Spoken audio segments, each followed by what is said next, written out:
Hello everyone, आज हम बात करेंगे एलपीटी के बारे में, लिक्विड पेनिट्रेंट टेस्टिंग के बारे में। अगर हम बात करें एलपीटी की तो हम जानते हैं कि एलपीटी जो है वो एक एनडीटी का मेथड है जिससे हम ओनली सरफेस के डिफेक्ट को पता कर पाते हैं।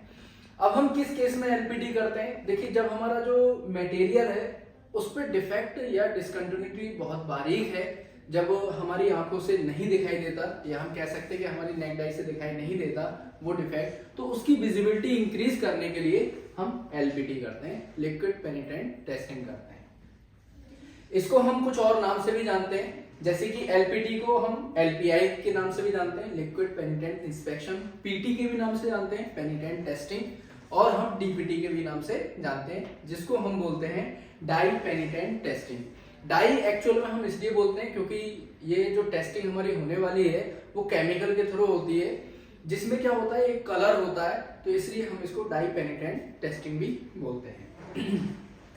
अगर हम बात करें कि हम कौन कौन से मटेरियल पे एलपीटी कर सकते हैं, तो हमारे दो तरह के मटेरियल होते हैं, एक होते हैं पोरस और एक होते हैं नॉन पोरस। तो हम ओनली नॉन पोरस मटेरियल पे ही एलपीटी कर सकते हैं, यानी कि नॉन पोरस मटेरियल वो मटेरियल होते हैं जो हमारे लिक्विड को सोखते नहीं है।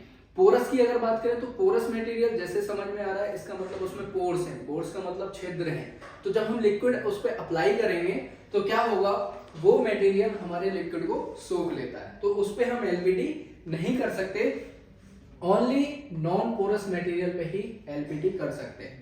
नॉन पोरस में हमारे कौन कौन से मटेरियल आते हैं, जैसे कि हमारा एल्यूमिनियम हो गया, कॉपर हो गया, जितने भी मेटल हैं अधिकतर हमारे कैसे रहते हैं, नॉन पोरस मटेरियल रहते हैं। और हमारा गिलास है तो गिलास भी हमारा नॉन पोरस मटेरियल में आता है, तो हम एलपीटी जो है नॉन पोरस मटेरियल पे ही कर सकते हैं।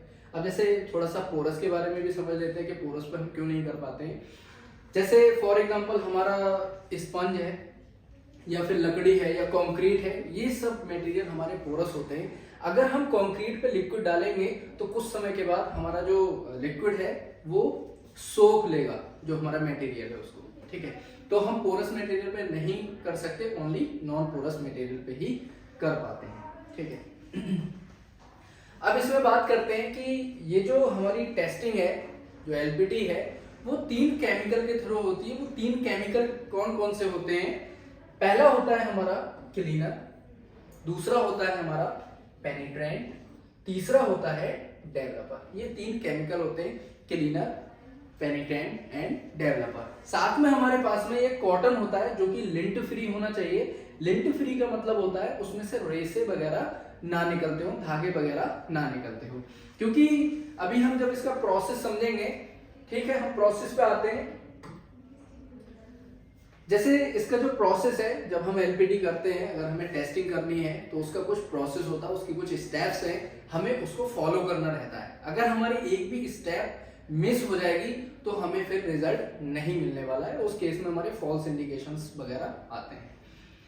तो पहली जो स्टेप है हमारी प्री क्लीनिंग है। अगर हमारे पास में जैसे फॉर एग्जांपल ये मटेरियल है, तो हम सबसे पहले क्या करेंगे, इसको क्लीन करेंगे, अच्छे से साफ करेंगे। साफ हम इसलिए करते हैं क्योंकि अगर हमारा जो मटेरियल है वो अगर क्लोज रहेगा तो जो हम नेक्स्ट जो स्टेप होती है हमारी अप्लाई पेनिट्रेंट की, यानी कि हम जो पेनिट्रेंट यूज करेंगे वो उसके अंदर सिर्फ नहीं कर पाएगा। तो इसलिए हम क्या करेंगे, अच्छे से क्लीन करेंगे। तो मटेरियल को सबसे पहली स्टेप हमारी होती है प्री क्लीनिंग, अच्छे से साफ करेंगे, चाहे कोई वो डस्ट हो या ऑयल हो या ग्रीस वगैरह लगा हो, जिससे कि वो रिमूव हो जाए। उसके बाद में हम अप्लाई करते हैं पेनिट्रेंट को। जो पेनिट्रेंट होता है हमारा वो रेड कलर का होता है, मैं आपको एक बार शो भी कर देता हूं। तो हम जो बात कर रहे थे क्लीनर की, तो ये हमारा क्लीनर कुछ इस प्रकार से होता है, और जो हमने पेनिट्रेंट जो अप्लाई करते हैं वो हमारा ये होता है जो कि रेड कलर का होता है, ठीक है। तो पहली स्टेप हमारी प्री क्लीनिंग, आफ्टर दैट हम अप्लाई करते हैं पेनिट्रेंट को। ये पेनिट्रेंट मटेरियल पर अप्लाई करेंगे और कुछ समय के लिए हम पेनिट्रेंट को छोड़े रखेंगे मटेरियल पे, जिससे कि क्या है कि हमारा जो पेनिट्रेंट है, जहां पर डिसकंटिन्यूटी है या डिफेक्ट है, उसके अंदर आसानी से चला जाए। तो उसको कुछ समय के लिए छोड़ेंगे, उस समय को हम बोलते हैं डुअल टाइम। जो डुअल टाइम होता है वो हमारा 5 मिनट्स टू फ्यू आवर होता है, यानी कि 2 घंटे तक। लेकिन 2 घंटे तक नहीं छोड़ते हैं, हमारा एटमॉस्फेयर के ऊपर डिपेंड करता है कि अगर हम नोएडा में कर रहे हैं या फिर मुंबई कर रहे हैं, या फिर हम कश्मीर में कर रहे हैं तो उसके ऊपर टेम्परेचर के ऊपर डिपेंड करता है कि कितना हमें रखना है। ठीक है, 5 मिनट अगर जैसे यहाँ रख रहे हैं तो हो सकता है कश्मीर में हम 8-10 मिनट रखें, तो ये सारी चीजें रहती हैं। उसके बाद में डुअल टाइम देने के बाद में यानी कि जो हमने पेनिट्रेंट छोड़े रखे हैं उसको नेक्स्ट स्टेप में हम क्या करेंगे, रिमूव करेंगे एक्सेस पेनिट्रेंट को। जो हमारा एक्सेस यानी कि जो काम का होता है वो हमारे डिसकंटिन्यूटी या फिर डिफेक्ट के अंदर चला गया होगा, तो ऊपर का हम क्या कर देंगे, उसको रिमूव कर देंगे। हमारे पास में कॉटन होता है जो कि लिंट फ्री होता है, इस कॉटन से हम क्या करेंगे, पेनिट्रेंट को रिमूव करेंगे जो एक्सेस पेनिट्रेंट है। ठीक है, तो उसको लीनियर वे में करेंगे। इस तरीके से हम उसको साफ करते हैं, उसको उठाएंगे, फिर इस तरीके से नहीं करना है। ठीक है, तो हमारी नेक्स्ट स्टेप रिमूव एक्सेस पेनिट्रेंट होगी। उसके बाद में हम करते हैं अप्लाई डेवलपर। डेवलपर जो है हमारा ये रहता है नेक्स्ट केमिकल है जो कि व्हाइट कलर का होता है। ठीक है, तो डेवलपर अप्लाई करेंगे। डेवलपर का अगर हम काम समझे तो डेवलपर का काम होता है जो पेनिट्रेंट अंदर गया हुआ है उसको ऊपर की तरफ खींच लेता है।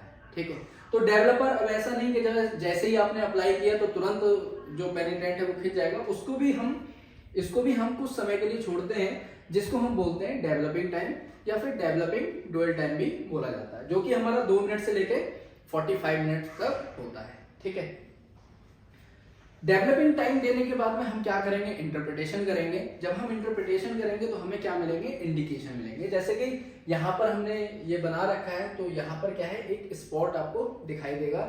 जैसे कि यहाँ पर कोई पिन होल था तो पिन होल में हमारा पेनिट्रेंट गया, जब हमने डेवलपर अप्लाई किया तो वो पेनिट्रेंट जो रेड कलर का था ऊपर की तरफ आपको रेड स्पॉट एक दिखाई पड़ जाएगा।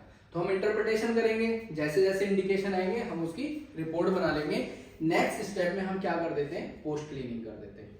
पोस्ट क्लीनिंग हम इसलिए करते हैं क्योंकि हमारा जो मटेरियल है उसको फर्दर यूज में लाना होता है। जैसे कि हो सकता है उसमें मशीनिंग वगैरह करनी हो, अगर पेनिट्रेंट या डेवलपर लगा रहेगा तो उस केस में क्या होगा, हम जो भी प्रोसेस है उसको सही तरीके से नहीं कर पाएंगे। ठीक है, इसलिए हम पोस्ट क्लीनिंग करते हैं। या फिर आपको मटेरियल को रखना भी है तो उस पर रस्ट वगैरह ना लगे, जंक वगैरह ना लगे, तो उससे भी बचने के लिए भी हम क्या करते हैं, पोस्ट क्लीनिंग करते हैं। अगर हम इसके प्रिंसिपल की बात करें तो प्रिंसिपल होता है इसका कैपिलरी एक्शन। कैपिलरी एक्शन का मतलब होता है कि जो हमने पेनिट्रेंट अप्लाई किया तो वो पेनिट्रेंट क्या करता है, इसके अंदर सिप करता है, तो सिप करने को ही हम क्या बोलते हैं, कैपिलरी एक्शन बोलते हैं। बाकी हम डिटेल में देखेंगे कि कैपिलरी एक्शन क्या होता है, क्या डेवलपर होता है, कितने प्रकार के डेवलपर होते हैं, या फिर पेनिट्रेंट है वो कितने प्रकार के होते हैं। ठीक है, आज के लिए इतना ही रखते हैं। Thank you so much.